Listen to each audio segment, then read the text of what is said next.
Hello, everybody. How's everybody doing? Good? Fantastic. I want to give a shout out to Rod for putting this together. I make media for a living, so I have to travel around the world and talk at a lot of these conferences. And there's something really, really special about the events that Bitcoin Park puts together. I think they're full of signal. I'm incredibly excited for this panel. I'm going to have these awesome gentlemen here that are extremely experienced. So before we jump into it, do you guys mind making an introduction of yourselves?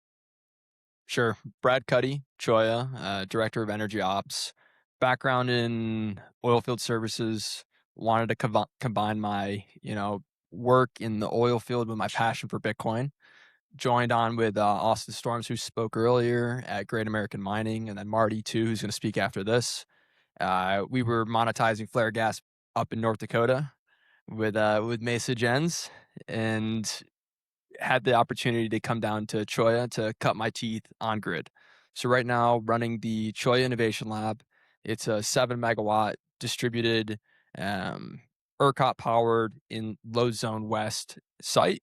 And what we were really trying to do is we weren't going to scale into infinity. What we wanted to do was partner with values aligned individuals, take on low serial number risk, and really cut our teeth as a flexible load, lowest cost operator. So that's me.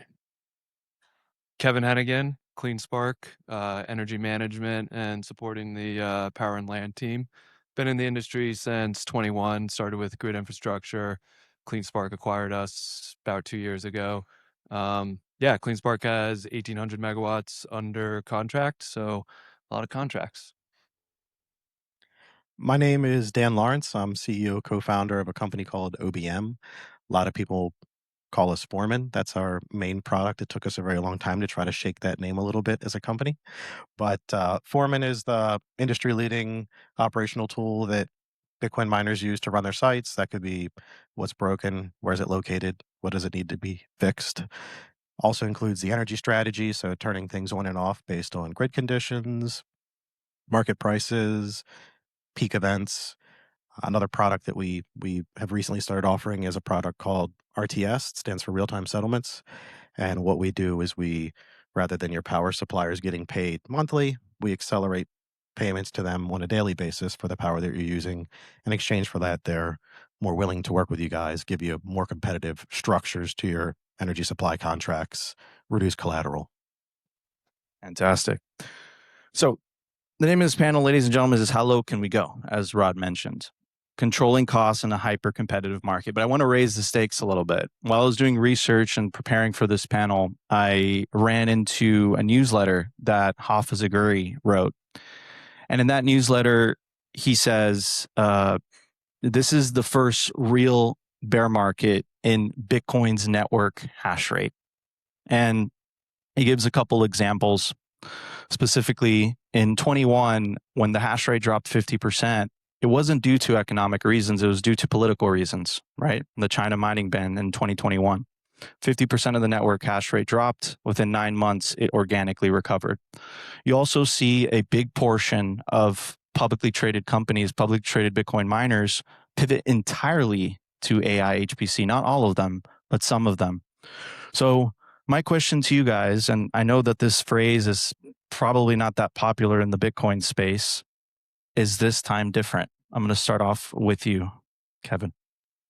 I don't think it's terribly different. It reminds me of S9s in 2022.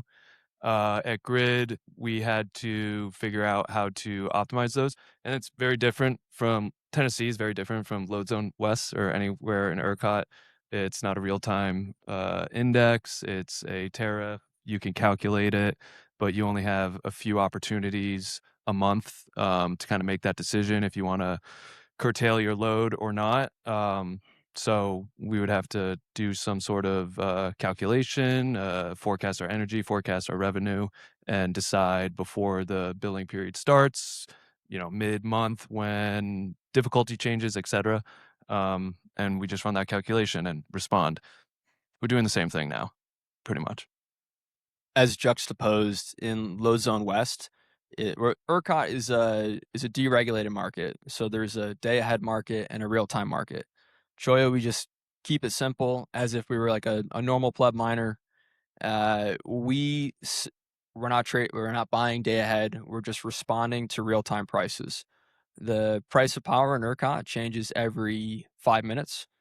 And why we went to low zone west is on like a first principles basis.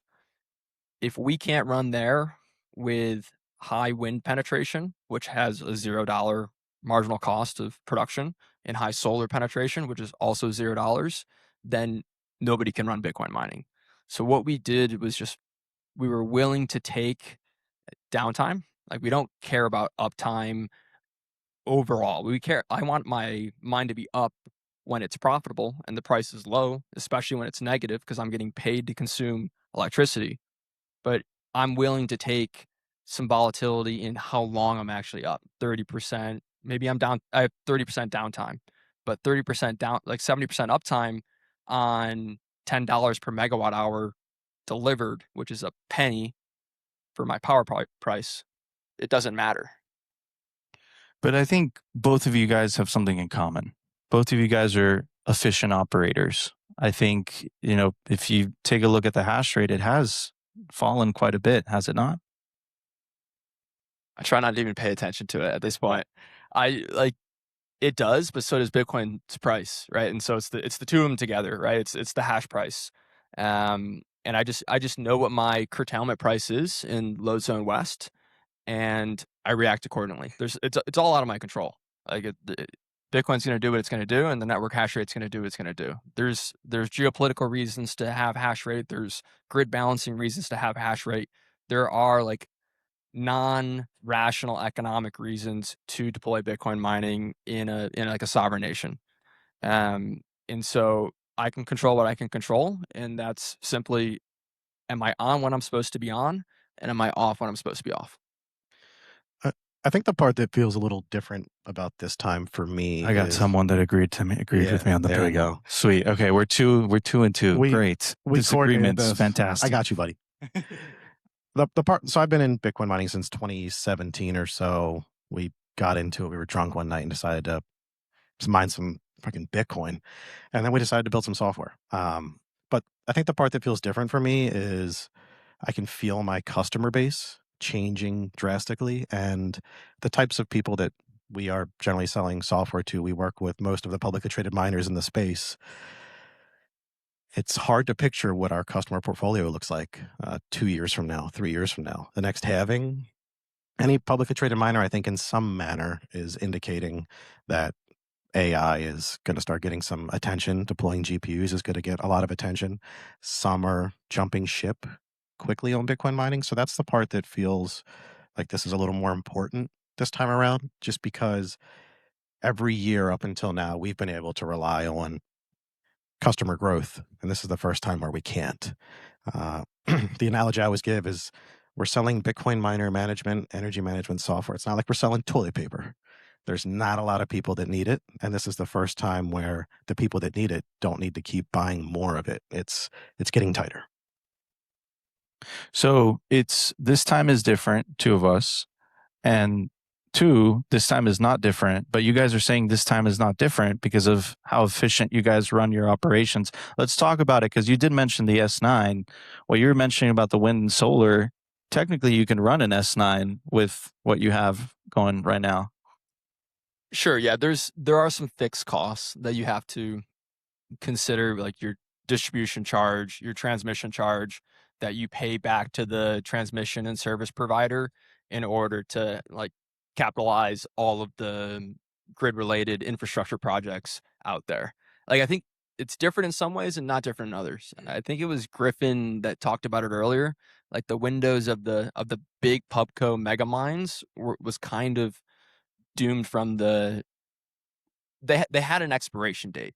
And so I think what's happening now is that there's got to be multiple levers you're pulling. You're either you're a grid resource, you're monetizing stranded, whether it's wind and solar, or it's stranded gas, or you're mining for heat. You have to be double spending. You're doing something other than just being on the ASIC hamster wheel, because it's a never ending journey. And I forgot your original question. S9s. Oh yeah.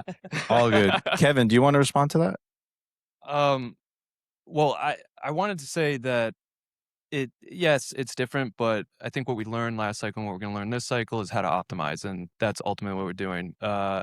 We have, similar to Brad's operations, we do have sites that do have a energy line item, and we do economically curtail, exactly like he's saying. We figured out how to, it's not a demand response program, but we can figure out how to avoid the generation charges, avoid the transmission charges through specific ways of operating.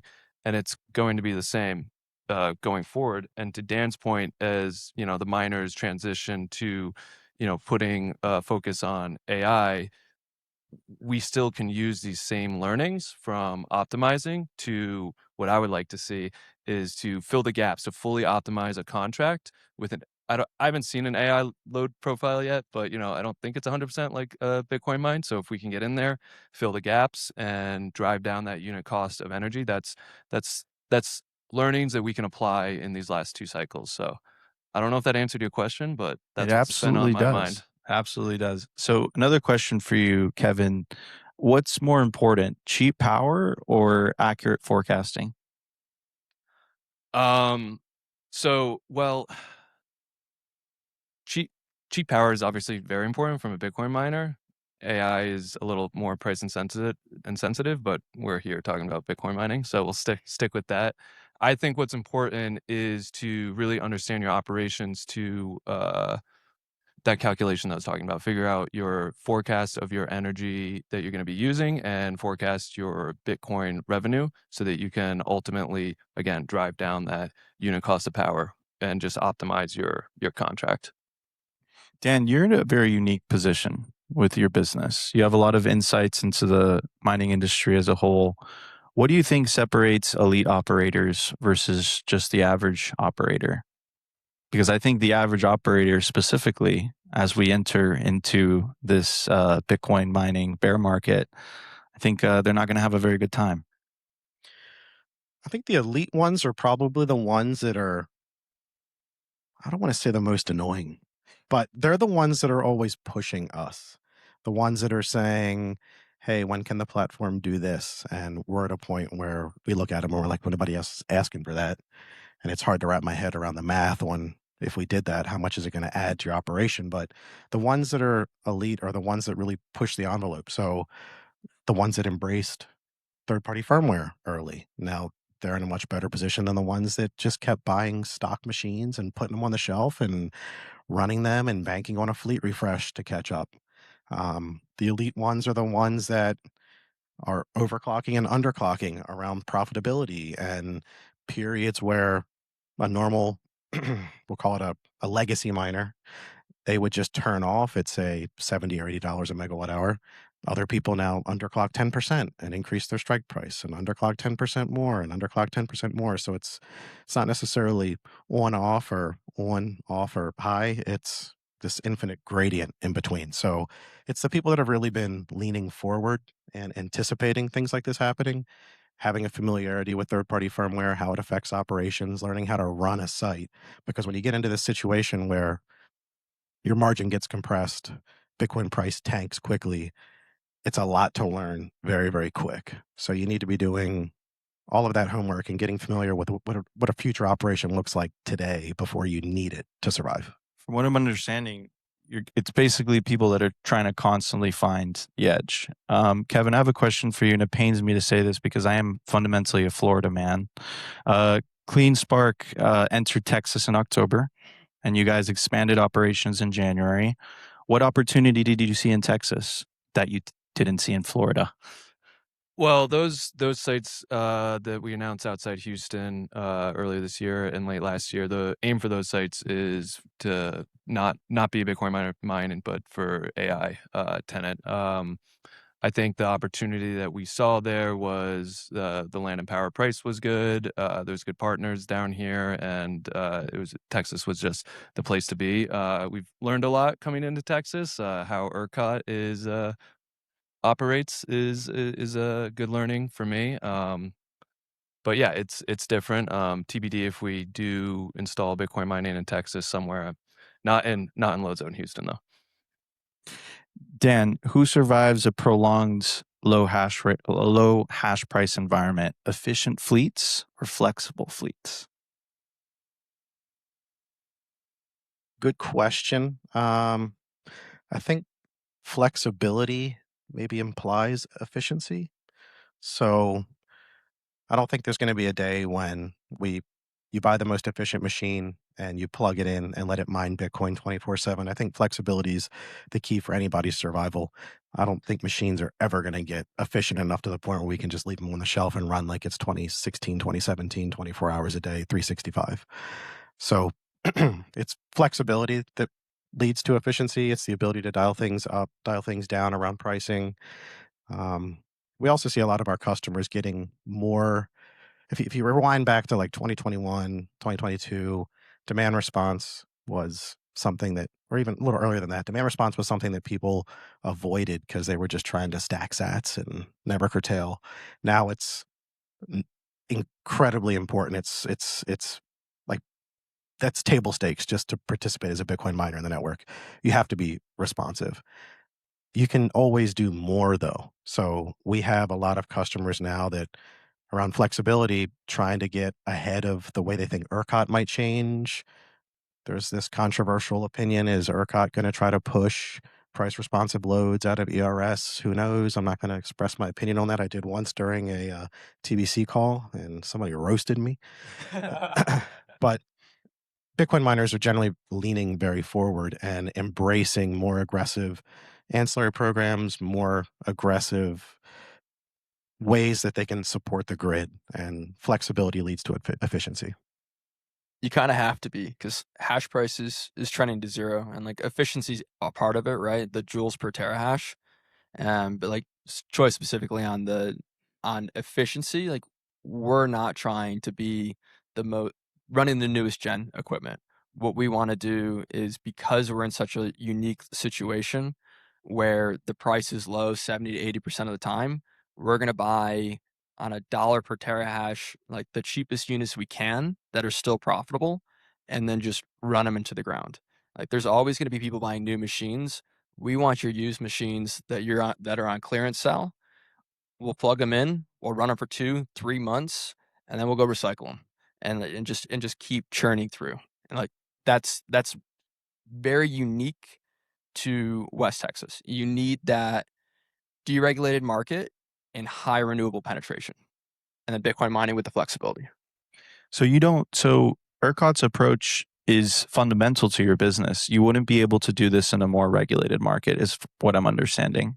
Sure, like I couldn't do this with a fixed price contract. I'm only making $50 a megawatt hour on my S19 J Pros, but I'm buying my J Pros for $30. The scrap value is $20. I need to run them for 3 days at $0 price, but to make my money back. And so it's just a constant churn of machines in and then out. You could do it in another market. You just have to figure out the unique contract that you have and optimize it.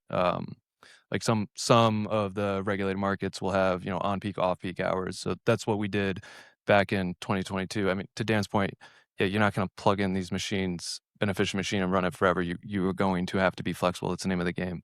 That's how we survived back then. And then, TVA came out with a demand response program. It's called PowerFlex. It effectively drops the rate by like $10 a megawatt hour. You'd be a fool to not operate in that. And then there's other contracts that you can't even get unless you agree to be an interruptible load. So you have to be flexible. They may never call, but if you want the contract, or it might come with a credit, flexibility is the name of the game. So question for the panel, and feel free, any of you guys, to jump in. Is ERCOT still the best mining market in the world? If you already have power, yeah. Could you elaborate a little bit on that? Every place has a queue for load interconnects, and it's because of all of the AI demand. ERCOT just happens to have the most of it. So you're competing because, and this was my question earlier for those that heard me, because ERCOT doesn't model Bitcoin mining as a flexible load, you are competing for the same megawatts that AI compute is. And this is why we see, and they're willing to pay a lot more. They're making $6,000 per megawatt hour on their compute. We're making $100 a megawatt hour on our compute. Even though their CapEx might be 20 times the cost, their revenue is just so outsized that it makes sense to do this. And that's why we see all of these conversions. It's purely economic basis. Right now, like for example, our site, 7 megawatts, West Texas. It's not quite there, but I could see a future where our site gets solicited for AI inference, or maybe we run AI inference ourselves. That's just because we're competing for the same megawatts. It's very competitive. Ideally, there would be like a flexibility class to where you are willing to curtail under emergency events. You have like a hard cutoff. We will not be on over $200 a megawatt hour. But those products don't exist, and the grid's a big machine, and it really didn't change much for the first 100 years of its existence. It's going through a massive change right now.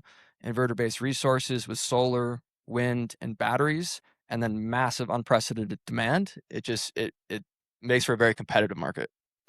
And this is a perfect segue to my next question, specifically for you, Kevin. Would you rather have predictable power prices or the ability to profit from volatility? So something I've been thinking about a lot lately is the hash spark spread. If you guys are familiar with the spark spread, actually, Haley from Luxor wrote last year a 3-part blog about this. I recommend you all go read it.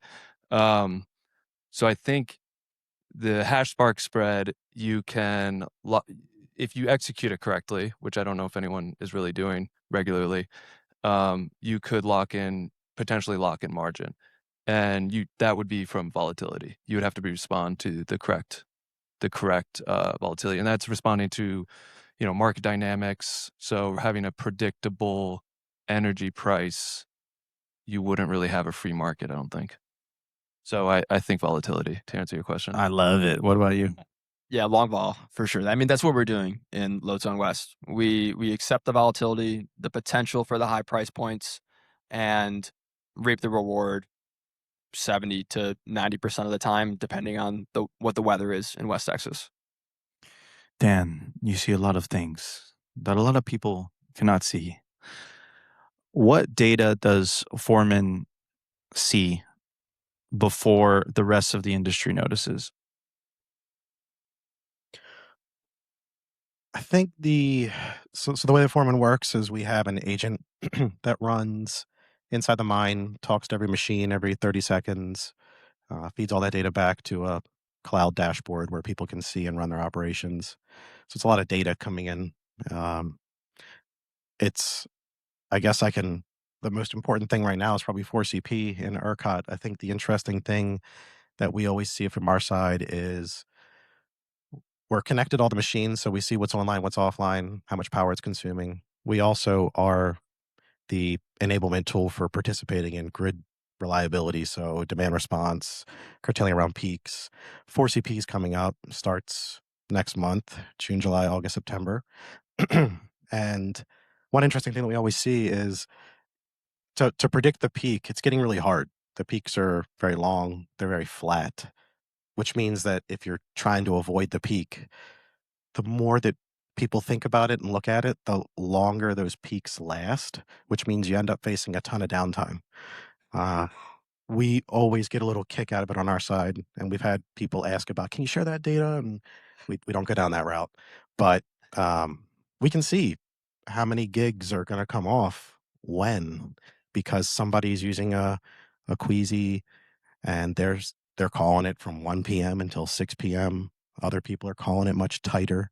So it's interesting to be able to see how many gigawatts are going to come off at certain points, because we can tell from our side that's probably not going to be the peak. This is probably going to be the peak. So you can see that from your clients, like their Queasies are entering in their demand response ahead of time. It depends on the Queasy you're with. We'll see peak calls come out 24 hours in advance. So I shouldn't have asked that's that pretty question. valuable. yeah. And something interesting to talk about for 4CP. It's an old program. It's been around. It was basically made for the steel mills in ERCOT. But now with so much solar penetration, like the peak load, the peak demand on the grid is going to be the sunniest, hottest days in Austin, Houston, and Dallas, like the main population centers. And so you're getting this like bifurcation of prices super low. We're getting $0, -$1, -$2 a megawatt hour price, and then you're curtailing for 4CP for that cost avoidance. So like the economics are being they're mismatched, and so it's pretty unique to ERCOT. Kevin, I got 2 questions for you. Special one. What is the most overrated mining metric? Overrated mining metric. So it's not overrated at all, but I always think about energy intensity from the site level. So megawatt hours Bitcoins produce. Everybody else in the company thinks about hash price, which makes sense. But I like to compare, this site's energy. I call it the energy intensity, the megawatt hours Bitcoin produce. I like it because it's 2 different sources of data, right? It's how much Bitcoin landed in your wallet, how many kilowatt hours did you use on the bill. So, that rolls in, PUE, it rolls in efficiencies of the miners, hash price, etc. And that's a good way to kind of compare site A to site B. So doesn't really answer your question, but that one's underrated. I'll take it. I already saw your eyes light up when Dan was talking about some of the information, some of the data that he had. And my follow-up question is, how much of a competitive advantage does data give you? How much of a competitive advantage does analytics give you? So obviously it's very, very advantageous. It's, you have to make decisions using data. Otherwise you're just making decisions from your gut. I think they called it wildcatting when they were used to search for oil. So now they use geology, which is data. But the challenge that every company has, not just in this industry, is, people want to know. They want to know the answer. They go, "Hey, what happens if I do this?" Well, if you never, that's prescriptive. What will happen if we do X, Y, or Z? I don't know what has happened is the first question you need to answer, right? You need to be able to build out your descriptive analytics, what, has happened. Then you can start answering the question of, hey, what will happen, predictive. Then you can start doing, your prescriptive analytics. So, I go back to how we react to, the current environment that we're in. That is a very prescriptive analytical response. So if you've never built out your descriptive analytics, you're kind of SOL. What do you think is the biggest waste of money in mining right now? And this is for all of you guys.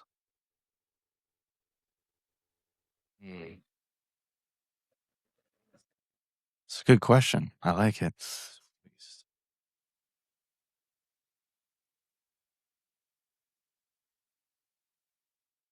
It changes all the time, but it's like deployment strategy of like how you're reacting to the hash price environment that you're currently being given. Like you don't hear of anybody deploying immersion right now. There's absolutely no reason you should be spending time on these custom systems with tanks, expensive immersion fluid, like complicated systems just to be able to overclock a little bit when the overclocking just gives you a marginal return on your investment. Like now is the time to be in my mind to be deploying cheap infrastructure, using it to lock up power as like a long term, like going long power. Like honestly, monetizing the electrons right now in the interim in a profitable way. Bitcoin might turn around, hash price might go up, or you might have the opportunity to sell it to an AI data center, an AI inference company, edge computing, whatever it may be.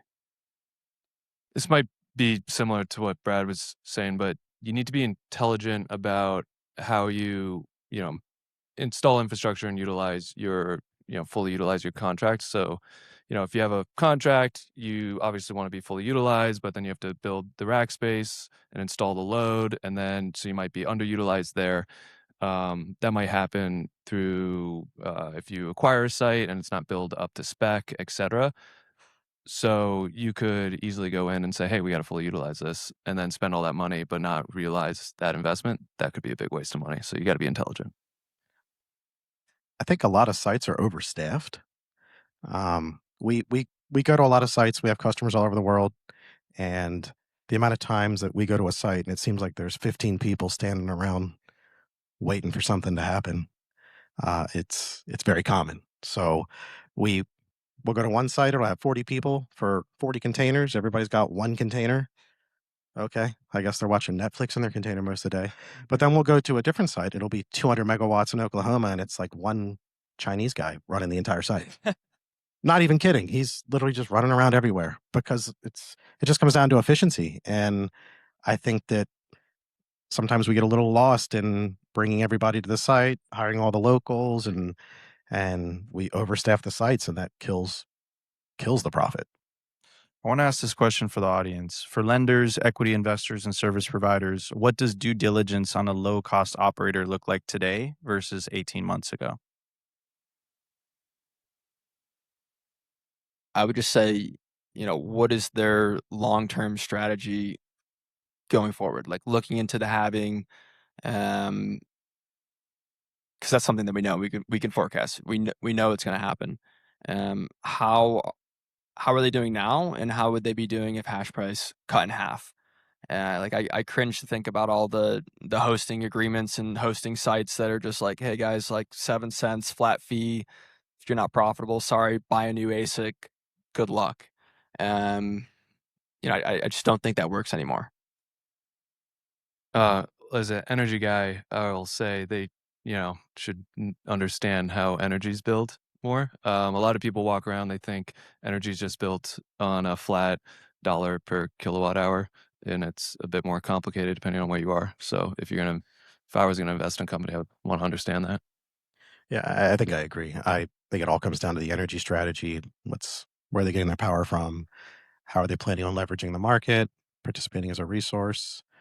If they're expecting just to connect to the grid, mine a lot of Bitcoin, and bring a consultant in to help them on the DR side, it's probably somebody I wouldn't be ready to start siding.